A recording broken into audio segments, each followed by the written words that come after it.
Hi friends, kitchen queen ಚಾನೆಲ್ಗೆ ಸ್ವಾಗತ. ಇವತ್ತು ನಾನು ನಿಮಗೆ ಕೃಷ್ಣ ಜನ್ಮಾಷ್ಟಮಿ ವಿಶೇಷವಾಗಿ ಅವಲಕ್ಕಿ ಉಂಡಿ ಹೇಗೆ ಮಾಡೋದು ಅಂತ ಹೇಳಿಕೊಡ್ತಾ ಇದ್ದೀನಿ. ಯಾರಾದರೂ ಮೊದಲಿಗೆ ನನ್ನ ಚಾನೆಲ್ ಅನ್ನು ನೋಡ್ತಾ ಇದ್ದರೆ ಸಬ್ಸ್ಕ್ರೈಬ್ ಮಾಡ್ಕೊಂಡು ನೋಡಿರಿ ಮತ್ತು ಪಕ್ಕದಲ್ಲೇ ಇರುವ ಬೆಲ್ ಐಕಾನ್ ಅನ್ನು ಕ್ಲಿಕ್ ಮಾಡಿರಿ.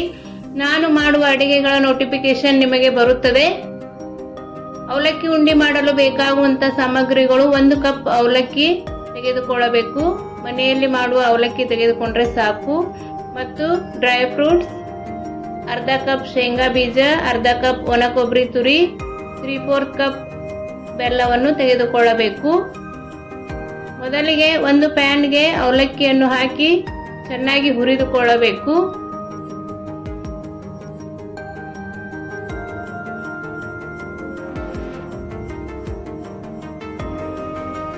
ಅವಲಕ್ಕಿ ಸ್ವಲ್ಪ ಕ್ರಿಸ್ಪಿ ಆದರೆ ಸಾಕು, ಕಲರ್ ಚೇಂಜ್ ಆಗಬಾರದು, ಇಷ್ಟಾದರೆ ಸಾಕು. ಈಗ ಅವಲಕ್ಕಿಯನ್ನು ಮಿಕ್ಸಿ ಜಾರಿಗೆ ಹಾಕಿಕೊಳ್ಳೋಣ.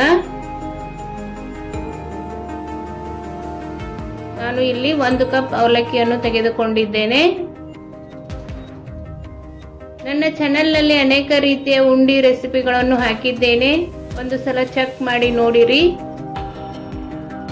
ಇದಕ್ಕೆ ಅರ್ಧ ಕಪ್ ಶೇಂಗಾ ಬೀಜ ಮತ್ತು ಬೆಲ್ಲ ಹಾಕಿ ಮಿಕ್ಸಿ ಮಾಡಿಕೊಳ್ಳಬೇಕು. ಈಗ ಒಣ ಕೊಬ್ಬರಿಯನ್ನು ಪ್ಯಾನ್ಗೆ ಹಾಕಿ ಸ್ವಲ್ಪ ಹುರಿದುಕೊಳ್ಳೋಣ. ಈ ಉಂಡಿಯನ್ನು 10 ನಿಮಿಷದಲ್ಲೇ ರೆಡಿ ಮಾಡಿಕೊಳ್ಳಬಹುದು. ಇಷ್ಟಾದರೆ ಸಾಕು. ಇದನ್ನು ತೆಗೆಯೋಣ.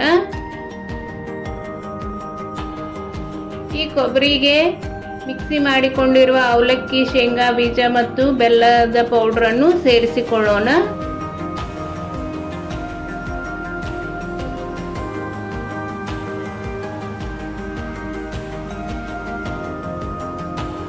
ಒಂದು ಚಿಟಿಕೆ ಏಲಕ್ಕಿ ಪೌಡರ್ ಅನ್ನು ಹಾಕಿಕೊಳ್ಳೋಣ. ಹಾಕಿ ಚೆನ್ನಾಗಿ ಮಿಕ್ಸ್ ಮಾಡಿಕೊಳ್ಳೋಣ. ಈಗ ಗ್ಯಾಸ್ ಮೇಲೆ ಒಂದು ಪ್ಯಾನ್ ಅನ್ನು ಇಟ್ಟುಕೊಳ್ಳಬೇಕು. ಅದಕ್ಕೆ 3 ರಿಂದ 4 ಸ್ಪೂನ್ ಅಷ್ಟು ತುಪ್ಪ ಹಾಕಿಕೊಳ್ಳಬೇಕು.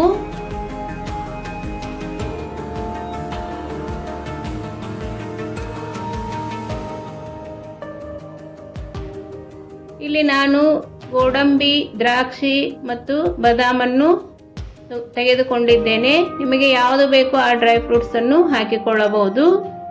ಇದನ್ನು ಸ್ವಲ್ಪ ಕಲರ್ ಚೇಂಜ್ ಆಗುವವರೆಗೂ ಹುರಿದುಕೊಳ್ಳಬೇಕು. ಇಷ್ಟಾದರೆ ಸಾಕು. ಈಗ ಗ್ಯಾಸ್ ಆಫ್ ಮಾಡಿಕೊಳ್ಳೋಣ. ಹುರಿದಿರುವ ಡ್ರೈ ಫ್ರೂಟ್ಸ್ ಅನ್ನು ಈ ಮಿಶ್ರಣಕ್ಕೆ ಹಾಕಿಕೊಳ್ಳೋಣ.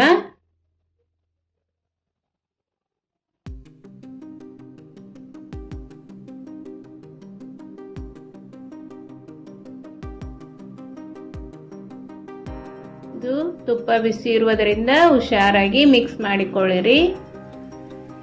ಎಲ್ಲವನ್ನು ಚೆನ್ನಾಗಿ ಮಿಕ್ಸ್ ಮಾಡಿಕೊಳ್ಳಬೇಕು.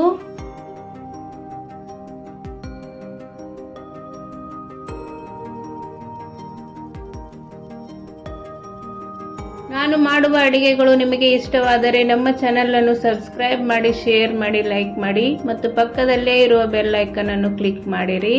ನಾನು ಮಾಡುವ ಅಡಿಗೆಗಳ ನೋಟಿಫಿಕೇಶನ್ ನಿಮಗೆ ಬರುತ್ತದೆ. ಈಗ ಉಂಡೆ ಮಾಡಿಕೊಳ್ಳೋಣ.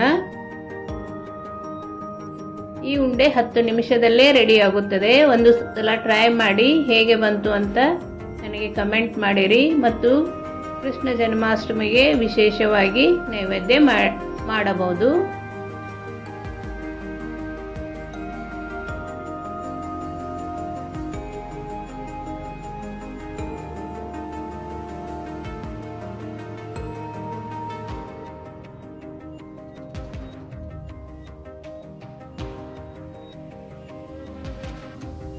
ಈಗ ಅವಲಕ್ಕಿ ಉಂಡಿ ರೆಡಿ ಆಯಿತು.